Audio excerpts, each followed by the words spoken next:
Some songs have had a lot of impact, so much impact that they have redefined the genre after. For example, in 1968, the ska rocksteady singers, Toots and the Maytals, sang the song Do the Reggae. The reggae that they were referring to was a dance. Today, reggae is a well-known genre of music, hugely successful across the world. On a smaller scale, this is also the case for Ndombolo.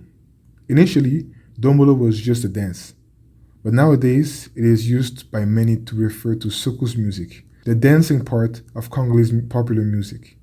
However, unlike the dance Do the Reggae, the paternity of Ndombolo is contested. The purpose of this video will be to unravel the origins of Ndombolo. And while doing so, many processes, concepts, and stories will be discussed, such as the mechanisms behind artistic innovation in Afro cultures, the conflict between two of the great Congolese orchestras of the 90s, and the strange case of a family caught in the midst of that particular conflict. So hello, welcome to the Botengu channel. I use this channel to show videos about music theory, others with myself playing music, and I also like to make small documentaries on African music.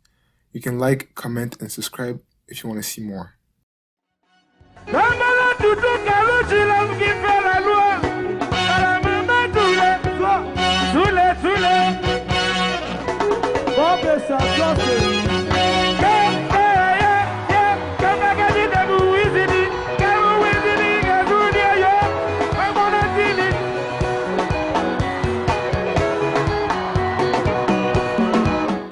To investigate the story more clearly, some things have to be defined.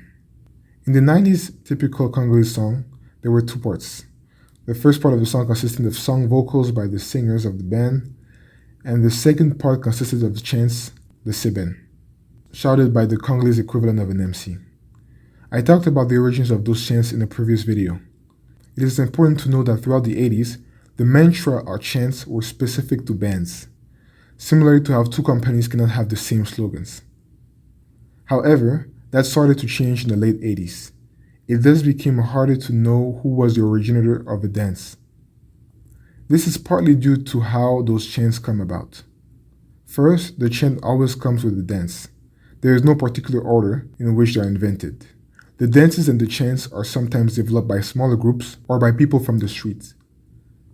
Some of the bigger groups include those chants in their studio albums, and the dances are then shown in the corresponding music videos that were seen on VHS cassette tapes back then. It can sometimes take months for a dance popular in the streets to be recorded. The dance Ndombolo was born in an environment where two bands were at war, at least musically. On one side, there was Wenge Musica, an orchestra comprised of young people who were known for the dynamism of their seben.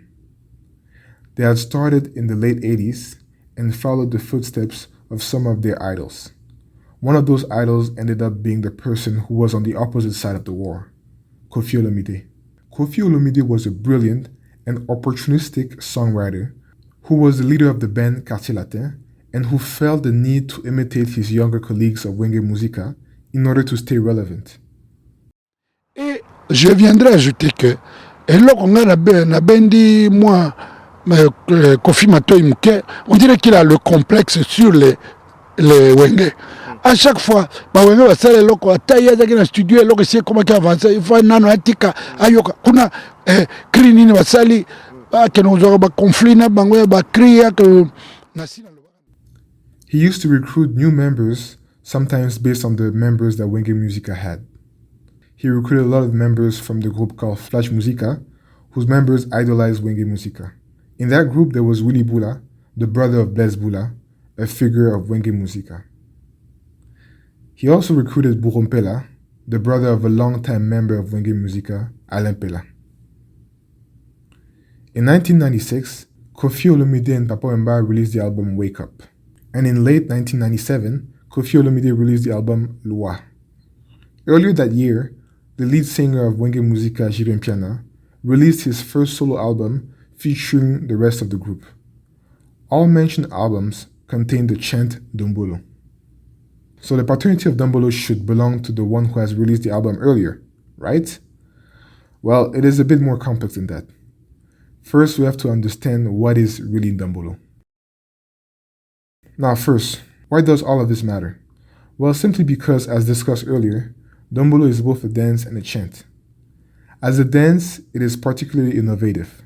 While some dances focus on mimicking a particular move, such as kwasa kwasa, which focus on mimicking the move a mechanic does when repairing his car, Ndombolo is different as it mimics a behavior, the ones of martial artists, and combines that behavior with a hip rolling motion already present in a lot of African dances. A behavior is more ambiguous than a move, and a behavior usually leaves more space for people to create, and delays the expiry date of a dance as it takes more time for people to get bored of it. Now, as a chant, Ndombolo was also innovative. In the seben, there's usually a break, where the lead guitar stops or starts playing lower pitch notes. During that break, the rhythm guitar shines, and the shouting of the MC typically intensifies. In the case of the Ndombolo chant, it is usually during that break that the MC introduces the dance. The drummer alters the drumming patterns depending on what the MC sings, and also does that to increase the tension to indicate that something is coming. At a certain point, the drummer does something similar to a drum roll, indicating the climax. The rhythm becomes jerky, and finally, the lead guitar hops back in. Another interesting thing about the Ndombolo dance is that it came right after the introduction of singing MCs, contrary to the shouting MCs that were famous until then. Here's where everything comes together. The dance was developed by Mpela before he joined Kofi's group. At the time, his older brother Alain Mpela was already part of Wenge Musica, and the Wenge Musica members who were close to the Mpela family had seen Buho perform the dance, and they wanted to use it. On a side note, both Alain and Mpela really had an affinity for martial arts, and it can be seen in their album that they have made together in 2005.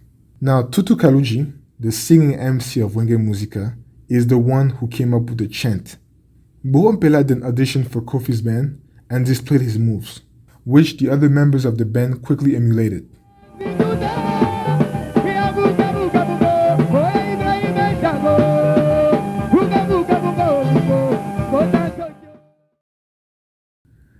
Both bands released their take on Ndombolo, and although Kofi's take in Loi became extremely famous, especially outside the country, Wenge Musica is often the band credited for the invention. Ironically, both bands would see their workforce transform. The same year, Wenge Musica would see itself split into two unequal bands, while in early 1999, a large number of Quartier Latin's members would flee their boss and create their own group. The Ndombolo dance would go on to form a life of its own. It gave its name to that genre of music, it became used in plenty of other orchestras, and it also gave birth to musical styles such as the coupe décalé, famous in Ivory Coast. To conclude, three elements make the paternity of Ndombolo hard to establish.